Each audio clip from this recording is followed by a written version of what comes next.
नमस्कार. छत्रपती एज्युकेशनमध्ये तुम्हा सर्वांचे स्वागत आहे. I am doctor Pravin Kadam, intern at JMC Gondia.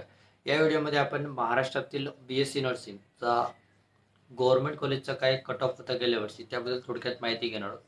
तर या व्हिडिओला किती पर्सेंटाईलवर महाराष्ट्रामध्ये कोणकोणत्या कॅटेगरीला कॉलेज भेटले होते गव्हर्नमेंट कॉलेजमध्ये याबद्दल थोडक्यात डिटेलमध्ये माहिती बघणार आहोत.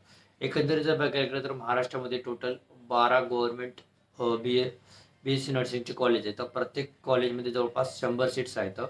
तर काय कट ऑफ होता गेल्या वर्षी याबद्दल थोडक्यात माहिती घेऊया. ओपन कॅटेगरीसाठी 72 पर्सेंटाईलवर भेटलं होतं. त्यानंतर EWS category 30 percentile, SCBC category 56 percentile, OBC category 72 percentile, VJ category 92 percentile, ST category 50 percentile आणि एस-सी कॅटेगरी 52 पर्सेंटाईल. आता हा जो कट ऑफ आहे हा लास्ट राऊंडपर्यंतचा कट ऑफ आहे. म्हणजे जेणेकरून ईडब्ल्यू एस कॅटेगरीतले कमी विद्यार्थी पार्टिसिपेट झाले असल्यामुळे हा कट ऑफ चांगला खाली गेलेला आहे. आता हा कट ऑफ कसा असतो की ह्यात एकदम शेवटच्या राऊंडपर्यंतचा आहे. त्याच्यानंतर एक प्रत्येक रिजनमध्ये गेल्या वर्षी सिंधुदुर्गला जे कॉलेज आहे त्याचा कट ऑफ पूर्ण कॅटेगरी सर्वच कॅटेगरीसाठी कमी केला होता. एक ते एक तो थोडंसं दूरवर आहे, त्यामुळे त्या रिजनचा कट ऑफ कमी केलेला असेल, म्हणजे त्या साईडचा कट ऑफ कमी केलेला असेल सिंधुदुर्ग कॉलेजचा. आणि ईडब्ल्यू एस कॅटेगरीमधून कमी विद्यार्थ्यांनी पार्टिसिपेट केल्यामुळे ईडब्ल्यू एस कॅटेगरीचा 30 पर्सेंटाईलपर्यंत कट ऑफ गेलेला होता. आता त्यानंतर हेच कट ऑफ एस एम एलनुसार जर बघायला गेलं तर कोणत्या एस एम एलपर्यंत भेटलं होतं गेल्या वर्षी. ओपन कॅटेगरीसाठी 7,943. त्याच्यानंतर EW S कॅटेगरीसाठी 14,170.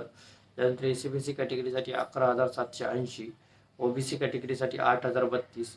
VJ कॅटेगरीसाठी 1,966. S T कॅटेगरीसाठी 12,680 आणि एस सी कॅटेगरीसाठी 12,327. या मार्कापर्यंत गेल्या वर्षी, म्हणजे या एस एम एलपर्यंत गेल्या वर्षी महाराष्ट्रामध्ये बी-एस-सी नर्सिंगला ॲडमिशन भेटलं होतं. असा एकंदरीत गेल्या वर्षीचा बी-एस-सी नर्सिंगचा कट ऑफ होता.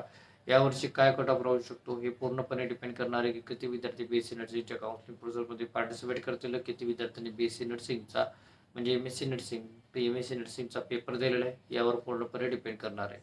आता हा कट ऑफ लवकरात लवकर बी-एस-सी नर्सिंगची पण काउन्सिलिंग प्रोसेस सुरू होईल, त्यामुळे त्याचे लागणारे सर्व डॉक्युमेंट रेडी करून ठेवा, जेणेकरून तुम्हाला काउन्सिलिंगमध्ये काही अडथळा येणार नाही.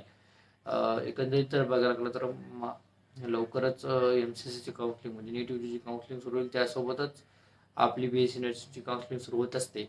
त्यामुळे सर्व डॉक्युमेंट वगैरे रेडी करून ठेवा, जेणेकरून तुम्हाला कुठे प्रॉब्लेम येणार नाही.